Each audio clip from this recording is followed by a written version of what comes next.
ജില്ലാ principal sessions കോടതി മുൻകൂർ ജാമ്യാപേക്ഷ തള്ളിയതോടുകൂടി അത് രാഹുലിനും രാഹുൽ ക്യാമ്പിനും ഉണ്ടാക്കിയ തിരിച്ചടി അത് ചെറിയ തിരിച്ചടിയല്ല. കാരണം അത് വളരെ വിശദമായ വാദം കേൾക്കലിലേക്ക് പോയപ്പോൾ ഇനി അത് മുൻകൂർ ജാമ്യത്തിലേക്കാണോ എന്ന് ചില സൂചനകൾ ചില കോണുകളിൽ നിന്ന് കേട്ടിരുന്നു. അങ്ങനെയല്ല, വളരെ വിശദമായ വാദം കേട്ട ശേഷം വിശദമായ പരിശോധനയ്ക്ക് ശേഷം മുൻകൂർ ജാമ്യം തള്ളാനായിരുന്നു കോടതിയുടെ തീരുമാനം.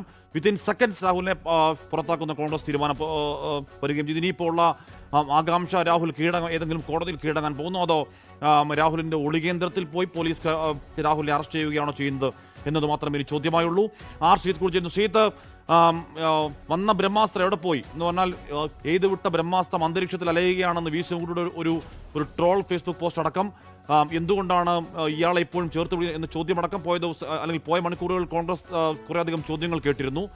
ഇവിടെ മുൻകൂർ ജാമ്യത്തിൽ വിധി തള്ളിയപ്പോൾ തന്നെ വിത്തിൻ സെക്കൻഡ്സ് രാഹുലിനെ പുറത്താക്കാനുള്ള തീരുമാനത്തിലൂടെ കോൺഗ്രസ് തൽക്കാലം സ്കോർ ചെയ്തോ ശ്രീത്? ഹാഷ്മി, കോൺഗ്രസിന് നേരത്തെ തന്നെ ഈ പരാതിയുടെ ഗുരുതരാവസ്ഥ കണക്കിലെടുത്ത് രാഹുൽ മാങ്കൂട്ടത്തിനെ പുറത്താക്കാമായിരുന്നു. രണ്ടാമത്തെ പരാതി വന്നപ്പോഴെങ്കിലും അത് പോലീസ് കൈമാറുന്നതിനൊപ്പം രാഹുൽ മാങ്കൂട്ടത്തിനെ പാർട്ടിയിൽ നിന്ന് പുറത്താക്കിക്കൊണ്ടുള്ള തീരുമാനമെടുക്കാമായിരുന്നു. ഹൈക്കമാൻഡിൻ്റെ അനുമതിയും ഒപ്പം തന്നെ മുൻനിര നേതാക്കളുടെ എല്ലാം അനുമതിയും അക്കാര്യത്തിൽ ഉണ്ടായിരുന്നു. എങ്കിൽ പോലും KPCC പ്രസിഡന്റ് സണ്ണി ജോസഫും വർക്കിംഗ് പ്രസിഡന്റുമാരും എടുത്ത സമീപനം രാഹുൽ മാങ്കൂട്ടത്തിന് മുൻകൂർ ജാമ്യാപേക്ഷയിൽ തീരുമാനം വരട്ടെ, അതുവരെ കാത്തിരിക്കണം എന്നതായിരുന്നു. അപ്പോൾ രാഹുൽ മാങ്കൂട്ടത്തിന് വേണ്ടി KPCC നേതൃത്വം എടുത്ത ആ സമീപനം വിജയിച്ചിരിക്കുന്നു എന്ന് വേണ്ട കരാൻ. ഇപ്പോൾ മുൻകൂർ ജാമ്യാപേക്ഷയിൽ തീരുമാനം അനുകൂലമല്ലാതെ വന്നപ്പോഴാണ് പൊടുന്നനെ പുറത്താക്കാനുള്ള തീരുമാനം വന്നത്. അപ്പോൾ ഇത് നേരത്തെ തയ്യാറാക്കി വെച്ചിരിക്കുകയായിരുന്നു. മുൻകൂർ ജാമ്യം അനുകൂലമായി ഒന്ന്, രാഹുൽ മാങ്കൂട്ടത്തിനെ 6 വർഷത്തേക്ക് പുറത്താക്കാൻ KPCC എടുത്ത തീരുമാനത്തിനെ സ്വാഗതം ചെയ്യുന്നു.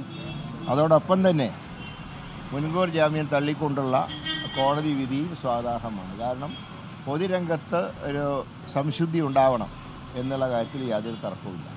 അതിന് വിഘാതമായി പ്രവർത്തിക്കുന്നവരാരാണോ അവർ പിന്തള്ളപ്പെട്ടു പോകണം. അപ്പോൾ ഇന്നത്തെ ഈ 2 കാര്യങ്ങളും സന്തോഷവും പൊതുസമൂഹത്തിന് വളരെയധികം സന്തോഷവും നൽകുന്ന കാര്യമാണ്. ഈ 2 തീരുമാനങ്ങളെയും ഞാൻ സർവാത്മന സ്വാഗതം ചെയ്യാം.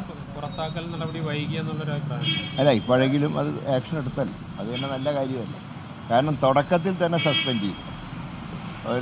അതിജീവിതയുടെ റിട്ടേൺ കംപ്ലൈൻറ്റ് വരുന്നതിന് മാസങ്ങൾക്ക് മുമ്പ് തന്നെ പാർട്ടിയുടെ പ്രാഥമിക അംഗത്വം തന്നെ സസ്പെൻഡ് ചെയ്തു. ഇന്ന് നിയമ നടപടികളുമായി കോടതി മുന്നോട്ട് വന്നപ്പോൾ അന്തിമമായിട്ട് പുറത്താക്കി. ഒരു ധാർമ്മികത ഉണ്ടെങ്കിൽ അദ്ദേഹം രാജിവെക്കേണ്ടതാണ്. കാരണം അല്ല, ഇനിയിപ്പോൾ അതിനെക്കുറിച്ച് ചർച്ച ചെയ്യേണ്ട വിഷയമല്ല. ആ ചാപ്റ്റർ ഞങ്ങളെ സംബന്ധിച്ച് അത് ക്ലോസ് ചെയ്ത് കഴിഞ്ഞു. ഇനി പുറത്താക്കപ്പെട്ട ആർക്ക് വേണ്ടിയും പാർട്ടിയിൽ വാദിക്കാൻ പാടില്ല. അല്ല, പാർട്ടിയെ സംബന്ധിച്ച് ഞങ്ങളുടെ എല്ലാ നടപടികളും പൂർത്തിയാക്കും. ഇനി ബാക്കി കാര്യങ്ങൾ അതിൻ്റേതായിട്ടുള്ള നിയമവശങ്ങൾ സ്പീക്കറാണ് തീരുമാനമെടുക്കുന്നത്. അത് ഉചിതമായിട്ടുള്ള തീരുമാനം സ്പീക്കർക്ക് എടുക്കാം.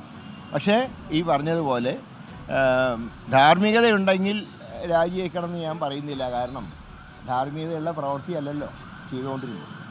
ഒരു പൊതുപ്രവർത്തകൻ പോലും ചെയ്യാൻ പാടില്ലാത്ത കാര്യമാണ് അദ്ദേഹം ചെയ്തത്. പിന്നെ അത് MLA എന്ന് മാത്രമല്ല, പൊതുരംഗത്ത് നിൽക്കുന്നവർ പാലിക്കേണ്ട മാന്യത പാലിക്കാത്ത വ്യക്തിയാണ്. അങ്ങനെ വ്യക്തിയോട് നമ്മൾ ധാർമ്മികത പറഞ്ഞിട്ട് കാര്യമില്ല. അതിൻ്റെ നടപടി സ്പീക്കറാണ് കൈക്കൊള്ളുന്നത്. ഞാൻ ചോദിക്കട്ടെ, ഇതുപോലെ ആരോപണങ്ങളുള്ളവരെയൊന്നും പാർട്ടി അയ്യപ്പൻ്റെ സ്വർണം കട്ട 2 കള്ളന്മാർ ജയിലിൽ കിടക്കുമ്പോൾ അവർക്കെതിരായി പോലും ആക്ഷൻ എടുക്കാത്തവരാണ് ഞങ്ങൾ ഉപദേശിക്കാൻ പറ്റും. അപ്പോൾ അവരിപ്പോൾ CPM പടകം പൊട്ടിക്കുന്നുണ്ട്, നടന്നോട്ടെ. കാരണം ഞങ്ങൾ പടകം പൊട്ടിക്കുന്നത് ഡിസംബർ 13.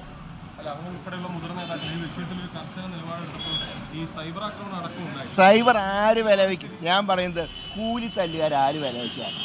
സംസ്കാരമില്ലാത്തവർക്ക് വേണ്ടി വാദിക്കുന്നവന് സംസ്കാരം കെട്ടവരില്ല. ഒരു സംശയം അക്കാര്യത്തില്ല. ഇനി സൈബർ വന്നോട്ടെ, വരുന്നെങ്കിലും ഞങ്ങൾ കണ്ടോളാം. സൈബറിൻ്റെ കെയർ ഓഫിലൊന്നുമല്ല ഞങ്ങളൊക്കെ രാഷ്ട്രീയ പ്രവർത്തനം നടത്തും. അങ്ങനത്തെ ഏർപ്പാട് ഞങ്ങൾക്കില്ല. അവരാരും കോൺഗ്രസ്സുകാരല്ല. അവർ ഈ രാഷ്ട്രീയ രംഗത്ത് നിന്ന് മാത്രമല്ല, പൊതുരംഗത്ത് അപമാനകരമായിട്ടുള്ള പ്രവൃത്തിയെടുക്കുന്ന നീചശക്തികളാണ് ഈ സൈബർ എന്ന് പറയുന്നത്. അവരെ ഞാൻ ചോദിക്കുന്നത്, കേരള പോലീസിന് ഇനി എന്താ പണി? ഒളിവിലിരിക്കാതെ പിടിച്ചുകൊണ്ട് വരണം. അതിനാണ് പോലീസ് എന്ന് പറയുന്നത്. അതും ഇങ്ങനെ നടക്കുന്ന ഒരാളെ അത് കഴിഞ്ഞില്ലെങ്കിൽ പിന്നെ പോലീസ് നടക്കുന്ന എന്തിനാ? ലോകത്തെവിടെയായാലും ഏത് സമയത്തും 24 വാർത്തകളും ഓഗ്മെന്റഡ് റിയാലിറ്റി പാക്കേജുകളും എക്സ്പ്ലെയിനറുകളും വിശദമായി കാണാൻ ഞങ്ങളുടെ യൂട്യൂബ് ചാനൽ നിങ്ങൾക്ക് സബ്സ്ക്രൈബ് ചെയ്യാം.